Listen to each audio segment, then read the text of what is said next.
Dictation 80 शब्द प्रति minute. 5 second बाद शुरू।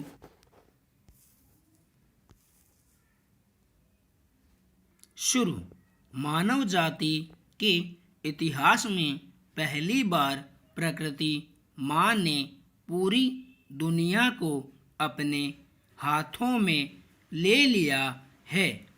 पूरी धरती एक समय में एक ही कोरोना वायरस से लड़ रही है।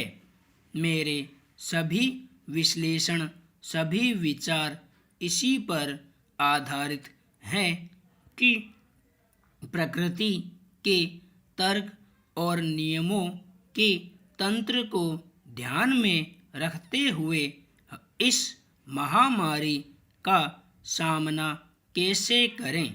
अगर आप ऐसा करने की जगह अपना विश्लेषण राजनीति या विचारधारा या इस सोच के साथ शुरू करते हैं कि बहुत हुआ लॉकडाउन, भाड़ में जाए वायरस, तो आप वास्तव में प्रकृति माँ को द्वंद्व युद्ध की चुनौती दे रहे हैं।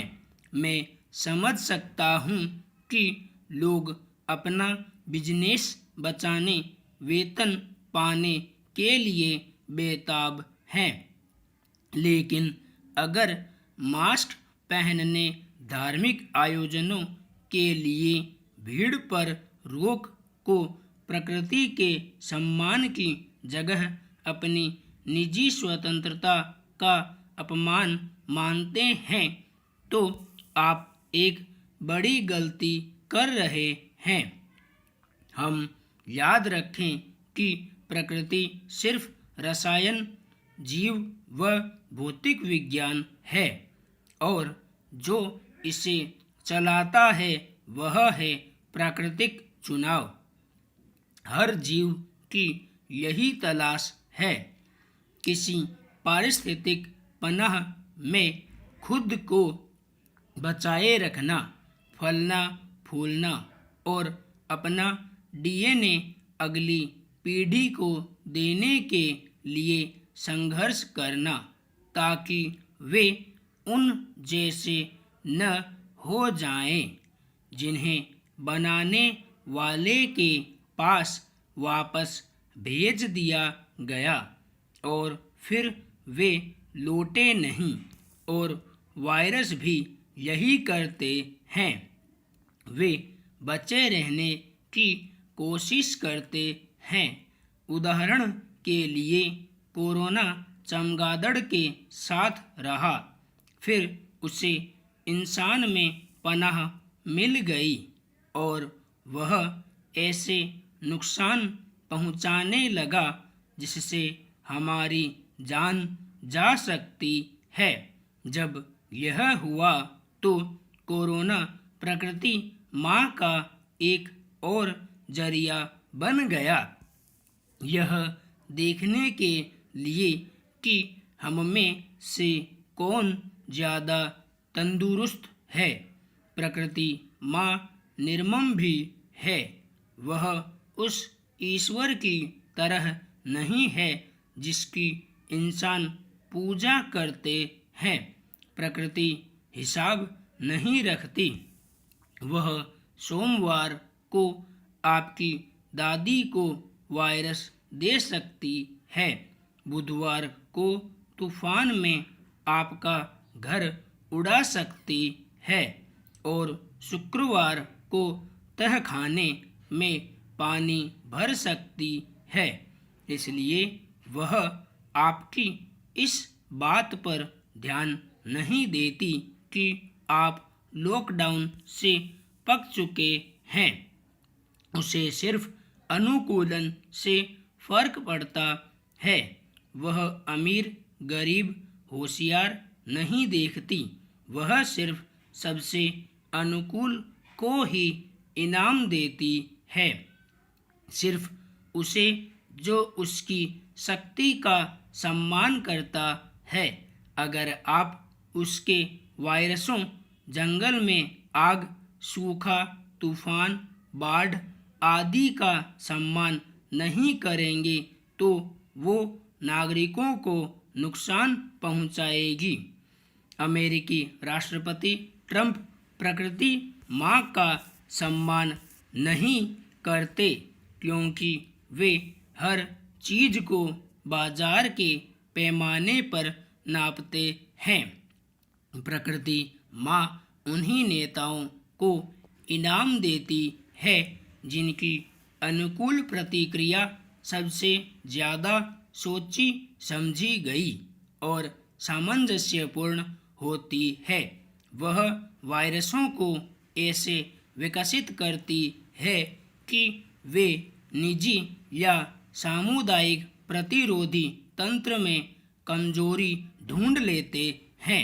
इसलिए अगर आपका परिवार या समुदाय उसके वायरस पर मिलकर प्रतिक्रिया नहीं देंगे तो गुंजाइश मिलने पर भी वे फैल जाएंगे और उसकी कीमत चुकानी पड़ेगी।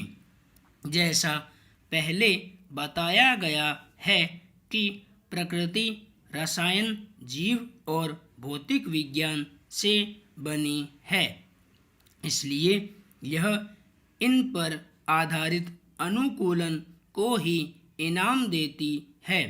अगर आपके अनुकूलन की रणनीति विचारधारा या चुनावी साल की राजनीति पर आधारित है तो यह पूरी निर्ममता से आपका खुलासा कर देगी।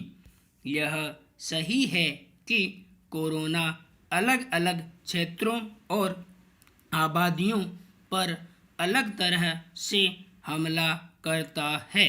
मिनेसोटा विश्वविद्यालय के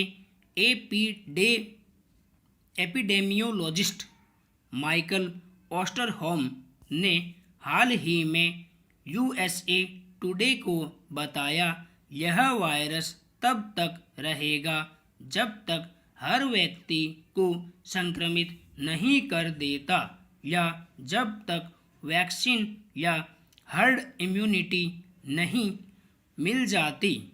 जन स्वास्थ्य विशेषज्ञ डॉक्टर डेविड कैट्ज ने संकट की शुरुआत में ही कहा था कि हमें कुल नुकसान को न्यूनतम रखने के लिए टिकाऊ रणनीति की ज़रूरत होगी, यानी ऐसी रणनीति जो अधिकतम जिंदगियां और जीविकाएं बचाए।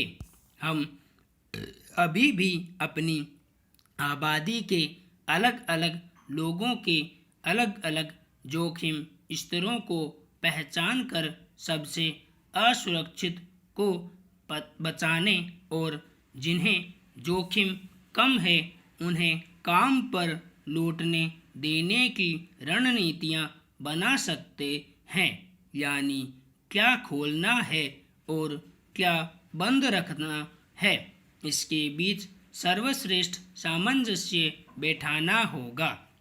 यह कहना बहुत जल्दबाजी नहीं है कि चीन, जर्मनी, साउथ कोरिया और स्वीडन समेत कई देश जो खुल रहे हैं वे प्रकृति माँ का सम्मान करते हुए सामंजस्य और विज्ञान को आधार बनाकर खुल रहे हैं।